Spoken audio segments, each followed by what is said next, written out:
So hello guys, welcome to my channel her NEET hustle. तो आज मैं अपना कहता अपनी लाइफ का सबसे बिगेस्ट चैलेंज में स्टार्ट करने वाली हूँ। That is studying eighty hours every single week. So why I am saying it as a biggest challenge, because मैं अपनी लाइफ में मतलब कभी भी मैं कह रही हूँ कंसिस्टेंट में रह नहीं पाई हूँ। मैं कभी भी क्या है कंसिस्टेंसी मेंटेन नहीं कर पाई हूँ। मतलब मेरा पैटर्न यही रहता है कि कभी मैं बहुत ज़्यादा पढ़ लेती हूँ किसी दिन, और दूसरे दिन में तो बहुत सारे बहुत सारे एक दिन तो बहुत सारे एक्सट्रीम पढ़ लूँगी कि मतलब 14 आवर्स पढ़ लिया एक दिन में, और दूसरे दिन मैं बिल्कुल ही नहीं पढ़ पाती। तो मेरे साथ ऐसा होता है, तो मतलब मैं कंसिस्टेंटली मतलब चीज़ों को नहीं कर पाती। And it's not only study, मतलब मैं किसी भी चीज़ में कंसिस्टेंट नहीं रह पाती। जैसे कि लास्ट ईयर भी मैंने टॉप लिया था, तो जैसे कि घर में ही रहना होता था ज़्यादातर, तो मेरा जैसे वेट काफ़ी बढ़ गया था। मेरी डबल चिन आ गई थी, and I have a back hump, मतलब मेरे पोस्चर बॉडी का बहुत ज़्यादा ख़राब हो गया था।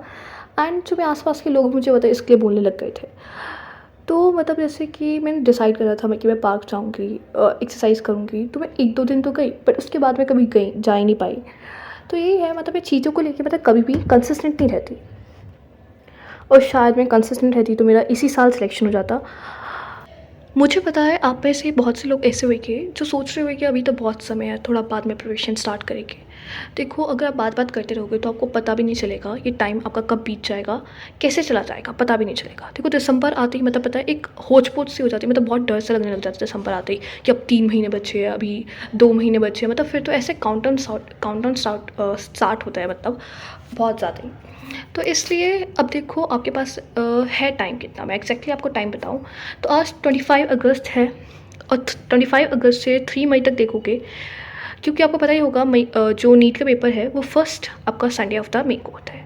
तो 25 तो दैट इज़ 3 मई, है ना। तो 25 अगस्त से आप 3 मई तक देखोगे तो you have 251 days left. 251 days, that is 35 weeks and the 6 days, that 8 months and the 1 week आपके पास लेफ्ट है। 8 मंथ्स एंड 1 वीक आपके पास लेफ्ट है। तो अब ये टाइम मैं बोलूँ बहुत ज़्यादा टाइम है, कि मैं बोलूँ कि टाइम बहुत ही कम है। देखो, चूँकि टाइम राइट नाउ आपके पास है, दिस टाइम इज़ सफिशिएंट।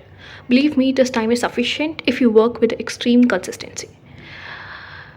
अगर आप वेस्ट कर दोगे तो टाइम कब बीत जाए वो नहीं पता चलेगा। मैं सच्ची बोल रही, नहीं पता चलेगा अगर आप ऐसे ही वेस्ट करोगे।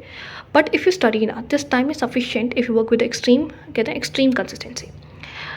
अगर आप देखो आपको देखो, हमें क्या है, अगर हमें ढंग से करना है ना, तो हमें 3 बार, तो हमें सिलेबस को कहते हैं एक बार अच्छी तरीके से रिवाइज़ करना पड़ेगा। 3 बार सिलेबस को रिवाइज़ करना पड़ेगा आपको, मतलब 50+ मॉक टेस्ट, मतलब तो आपको करने ही पड़ेंगे, ठीक है।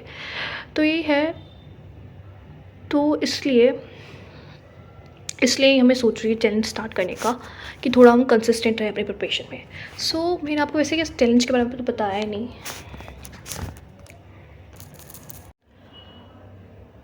सो फ्रॉम टुडे, अब देखो हमें क्या है, 11 to 12 आवर्स एवरी वीक हमें पढ़ना पड़ेगा अपने इस 80 आवर्स पर वीक के जो नंबर को मेंटेन करने के लिए, ठीक है।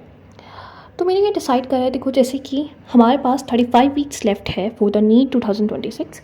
तो मैं ऐसे first week, second week, third week, fourth week, ऐसे 35 वीक तक मैं हम अपना चैलेंज को कंटिन्यू करेंगे, ठीक है।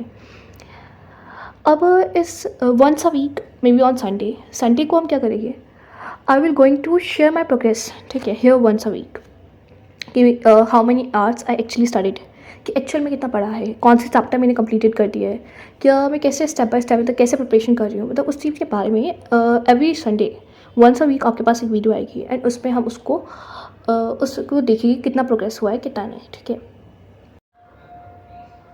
This is not just my journey. देखो, अगर आप भी नीट की प्रिपरेशन कर रहे हो, if you are preparing for the NEET too, so I challenge you कि आप भी मेरे साथ मतलब अपने स्टडी आवर्स को ट्रैक करो, ठीक है।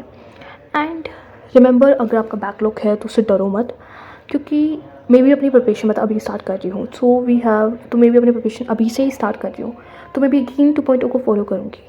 तो उसका जो भी है वो भी मेरा बैकलॉग ही